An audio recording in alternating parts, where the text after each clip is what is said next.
دجال کا حلیہ اور اس کی جنت و جہنم کیسی ہوگی؟ اعوذ باللہ من الشیطان الرجیم، بسم اللہ الرحمن الرحیم۔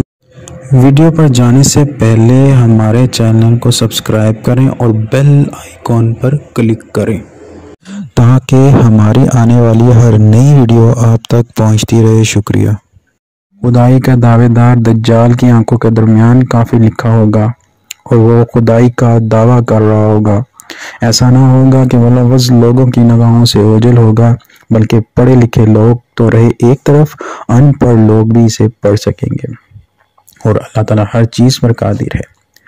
وہ دجال کی آنکھوں کے درمیان اس طرح لفظ کافر لکھنے پر بھی مکمل قدرت رکھتا ہے کہ اسے دنیا کا کوئی صابن اور کیمیکل نہ مٹا سکے، اور وہ اس بات پر بھی قادر ہے کہ ان پڑھ لوگوں میں پڑھنے کی صلاحیت پیدا کر دے، اور اس زمانے میں اس طرح کے خوارق اور خلاف عادت امور پیش آ رہے ہوں گے، لہذا اس میں کوئی تعجب کی بات نہیں۔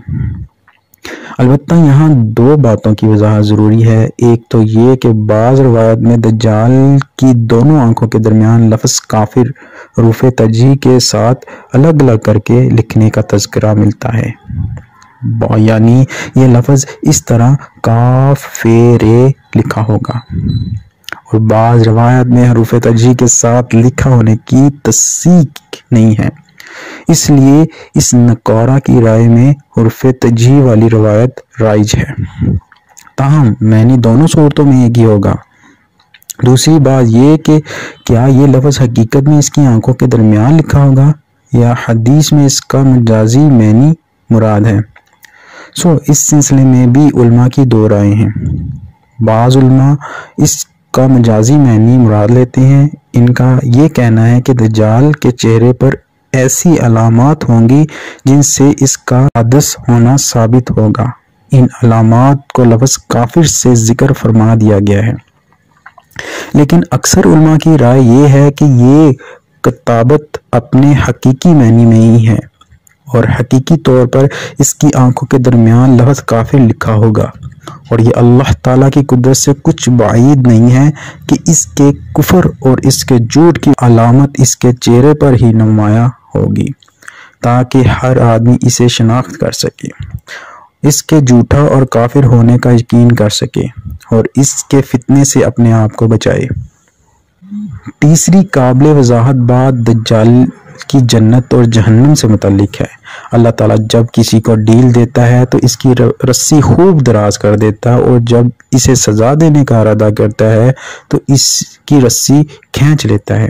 دجال جب خدائی کا دعویٰ کرے گا تو اللہ تعالیٰ اسے بھی ڈھیل دے گا، حتیٰ کہ وہ دجال اپنے ساتھ جہنم اور جنت کو لیے پھرتا ہوگا۔ جب کسی پر اپنا انعام کرنا چاہے گا تو اسے اپنی جنت میں داخل کر دے گا، جو در حقیقت اللہ تعالیٰ کی جہنم ہوگی، اور جب کسی کو سزا دینا چاہے گا تو اسے اپنی جہنم میں داخل کر لے گا۔ بظاہر وہ بھڑکتی ہوئی آگ ہوگی، لیکن حقیقت میں اللہ تعالیٰ کی جنت ہوگی۔ لوگ جب اس کے ساتھ جنت اور جہنم کو دیکھیں گے تو خوف زدہ ہو جائیں گے، اور اس بات پر ایمان لانے لگیں گے، خاص طور پر جب وہ یہ دیکھیں گے کہ جن لوگوں نے دجال کو اپنا رب نہیں مانا، دجال نے انہیں بھڑکتے ہوئے شعلوں کی نظر کر دیا، وہ مزید مرعوب ہو جائیں گے۔ اس کا مطلب یہ ہے کہ لوگ جس چیز کو جنت سمجھ رہے ہوں گے وہ ان کی نظریہ اور ان کی سوچ کا دھوکہ اور غلط فہمی ہوگی۔ حقیقت میں یہ جہنم ہوگی جس چیز کو لوگ جہنم سمجھ رہے ہوں گے، اور ان کی غلط فہمی ہوگی اور ان کی نظر کا دھوکہ ہوگا۔ حقیقت میں وہ جنت ہوگی۔ اس لیے نبی کریم صلی اللہ علیہ وسلم نے فرمایا، اگر کسی آدمی کو دجال کا زمانہ مل جائے اور وہ آزمائش میں پڑ جائے تو اسے چاہیے کہ وہ بے کھٹک دجال کی جہنم میں چھلانگ لگا دے۔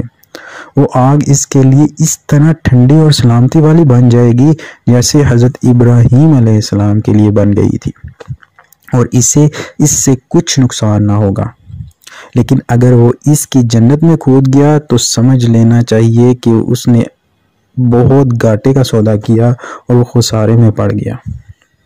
رہی بات یہ کہ کیا واقعی دجال کے ساتھ جنت اور جہنم ہوگی، یہ نعمت اور راحت اور سزا اور تکلیف سے کنایا ہے۔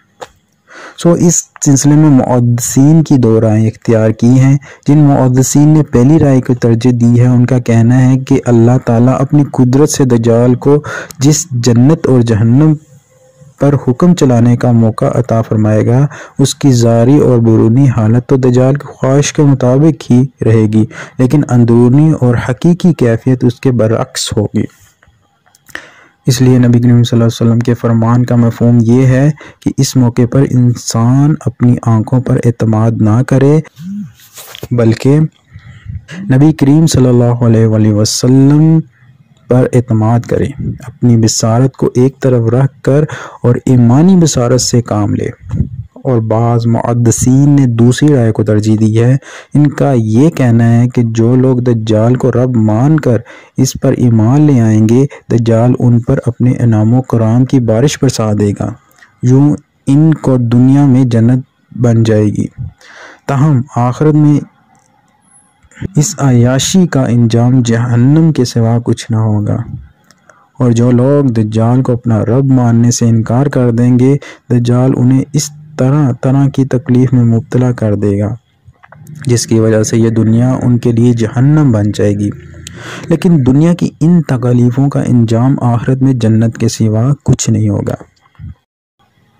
اس لیے انسان کو چاہیے کہ بصارت کی بجائے اس موقع پر بصیرت سے کام لے، تاکہ دنیا میں بھی سرخرو ہو اور آخرت میں بھی اس کا انجام اچھا ہو۔ دجال کا ظہور قیامت کے قریب ہوگا، اسے اللہ تعالیٰ بعض خارق عادات اور امور پر قدرت دے گا، جنہیں دیکھ کر بہت سے کمزور ایمان والے متنزل ہو جائیں گے۔ اس لیے یہ فتنہ بہت ہی سخت اور نہایت صبر آزما ہوگا۔ اس لیے ہر پیغمبر نے اپنی امت کو اس سے ڈرایا، اور ہمارے پیغمبر صلی اللہ علیہ وآلہ وسلم نے بھی اپنی امت کو اس فتنے سے خبردار کیا ہے اور اس سے بچنے اور پناہ مانگنے کی تاکید و تلقین کی ہے۔ ہمارے نبی کریم صلی اللہ علیہ وآلہ وسلم نے دجال کے فتنے سے بچنے کے لیے ایک نہایت ہی اچھا نسخہ بتلا دیا ہے۔ سورۃ کہف کی ابتدائی 10 آیات اور آخری 10 آیات دونوں کو یاد کرنا ہے اور صبح و شام اس کی تلاوت کرنی ہے۔ اس کام کے لیے بہت مفید ہے۔ جو یہ آیات پڑھے گا انشاءاللہ دجال کے فتنے سے محفوظ رہے گا۔ ہماری ویڈیو کو لائک کریں، کمنٹس کریں اور شیئر کریں، اور ہمارا چینل سبسکرائب کرنا نہ بھولیے۔ شکریہ۔